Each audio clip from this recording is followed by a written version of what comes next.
Dress में आइल हमें देख देख के कैलस समाइल रहे करिए ड्रेस में आइल हमें देख देख के कैलस समाइल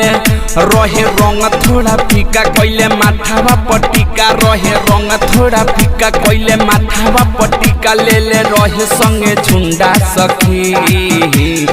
लेके आइले रहे हीरो हुंडा सखी दिल लेके भागले गो गुंडा सखी लेके आइले रहे हीरो हुंडा सखी दिल लेके भागले गो गुंडा सखी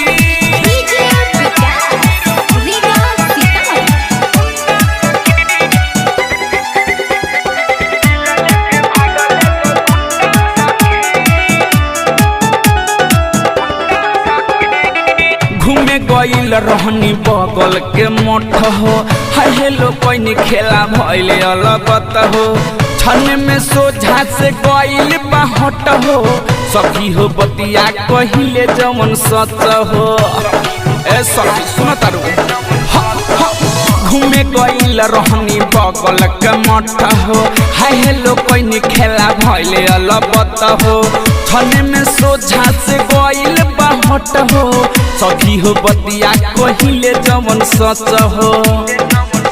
हम होई गईनी फिदा जब देखाई देला पिज्जा हम होई गईनी फिदा जब देखाई देला पिज्जा मोछा मुंडा सखी लेके आइले रहे हीरो हुंडा सखी दिल लेके भागले गो गुंडा सखी लेके आइले रहे हीरो हुंडा सखी दिल लेके भागले गो गुंडा सखी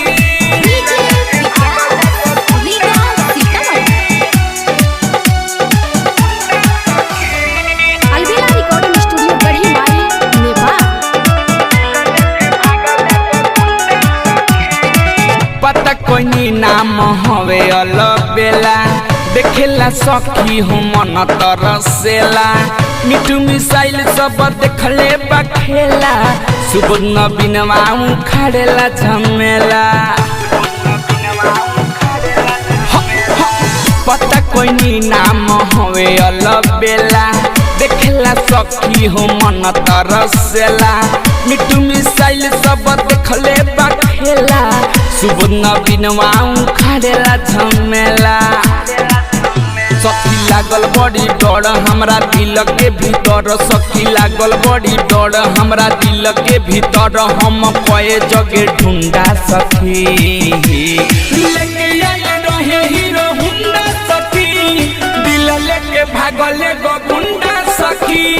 लेके आइले रहे हीरो हुंडा सखी दिल लेके भागले गो गुंडा सखी करिए ड्रेस में आइल हमें देख देख के कैलस समाइल रहे रंग थोड़ा फीका कैले माथावा पटिका रहे रंग थोड़ा फीका कैले माथावा पटिका ले ले रहे संगे झुंडा सखी लेके आइले रहे हीरो हुंडा सखी दिल लेके भागले गो गुंडा सखी लेके आइले रहे हीरो हुंडा सखी दिल लेके भागले गो गुंडा सखी अलबेला रिकॉर्डिंग स्टूडियो गढ़ी माई नेपाल।